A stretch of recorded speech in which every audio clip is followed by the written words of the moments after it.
Good evening. In Elden Ring, the gods gaslight you as the greater will hands you a shattered reality and calls it a growth opportunity, offering zero instructions and infinite suffering.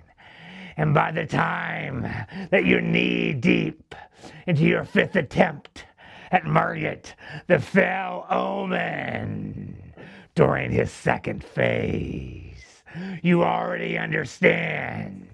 Chosen one really means unpaid cosmic intern.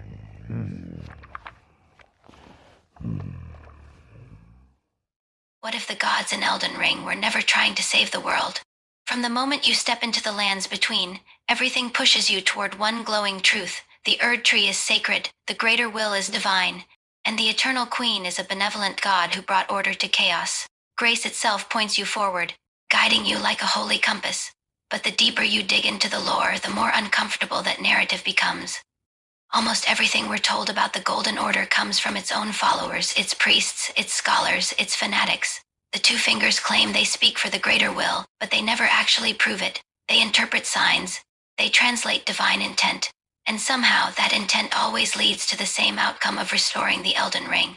Repair the system, return the world to the way it was. But what if that system was the problem?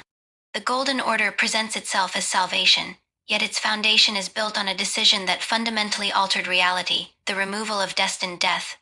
Long before the shattering, our Eternal Queen plucked the rune of death from the Elden Ring and sealed it away. Death, as a true and final force, was erased from the cycle. On the surface, that sounds merciful. Who wouldn't want freedom from death?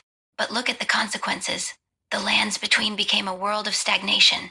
Souls were absorbed by the Erd Tree. Bodies lingered. Spirits decayed without resolution. Without death, there can be no true renewal, no true change. What the Golden Order called eternal life may have actually been eternal imprisonment within a cosmic system that fed itself. And then comes the event that fractures everything. The Night of the Black Knives. Demigods fall. Godwyn's soul is destroyed. The illusion of immortality shatters.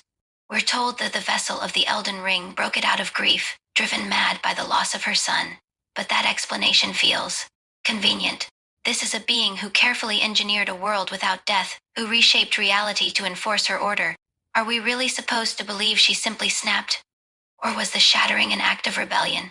When you examine what happens next, the answer becomes more disturbing. The greater will doesn't forgive her. It doesn't guide her back. It imprisons her within the Erd Tree itself. That's not divine compassion. That's punishment. The so-called God of Order reacts like a tyrant whose authority has been challenged. Then there's Radagon, loyal champion of the Golden Order, second Elden Lord, devout believer in its perfection. And yet Radagon is also the god of this age. Two beings sharing one existence. While the enigmatic queen shatters the Elden Ring, Radagon desperately tries to repair it.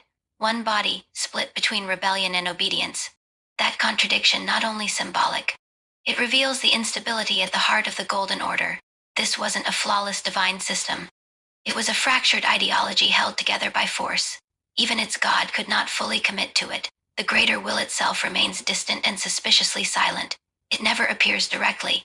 It never speaks in a voice you can hear. Instead, it operates through envoys, the Two Fingers, the Elden Beast. And when you finally reach the heart of the Erd Tree, what do you face? Not a merciful creator. Not a wise overseer. You face a manifestation of cosmic enforcement. The Elden Beast is not a nurturing deity. It is a living embodiment of the system.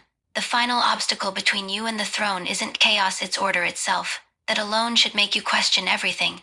Even the Erd Tree, that glowing icon of divine grace, starts to look less like a blessing and more like a mechanism. The dead are absorbed into its roots. Burial becomes reintegration. Life flows back into the order, endlessly recycled. Nothing escapes the system, not fully. The promise of transcendence is replaced with containment. The Erd Tree isn't simply a holy symbol, it's infrastructure. A spiritual machine maintaining control over life, death, and rebirth. And then there's you, the tarnished, once exiled, once abandoned by grace. The light left your eyes long ago, cast out when you were no longer useful. But the moment the demigods fail, the moment the shattering creates chaos the system can't fix on its own, Grace suddenly returns. You're called back, guided, empowered, not because you're special, but because you're necessary. You are a tool of correction, a disposable champion sent to repair what the gods broke. The guidance of grace isn't kindness, it's strategy. One character seems to understand this more clearly than anyone else. Rani the Witch.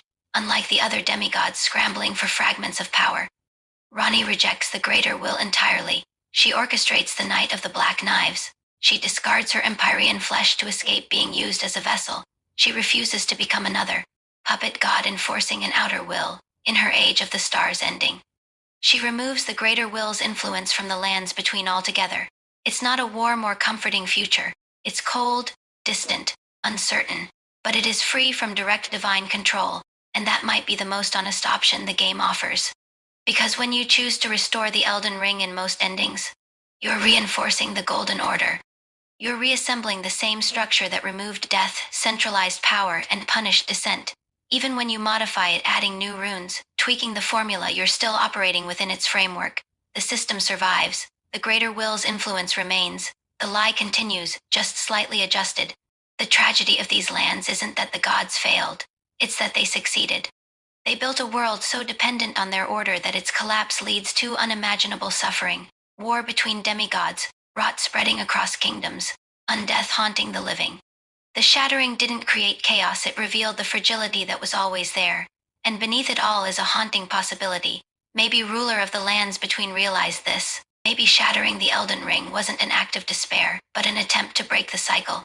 A desperate move to free the world from a cosmic parasite disguised as divine authority. So when you stand before the fractured remains of godhood, when you claim the title of Elden Lord, ask yourself, are you saving the world or stabilizing a broken cage? Is the Erd Tree a beacon of hope or a spotlight enforcing obedience? In Elden Ring, the most terrifying enemy isn't a dragon, a demigod, or even death itself. It's the idea that the gods were never truthful to begin with, that everything you were told about order, grace, and divinity was carefully constructed to keep the system alive. And the real question isn't whether you can become Elden Lord, it's whether the lands between were ever meant to be free.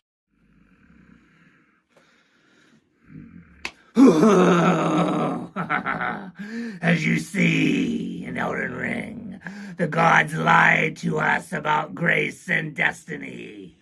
And much like this AI slop of a misaligned model, we drifted from truth.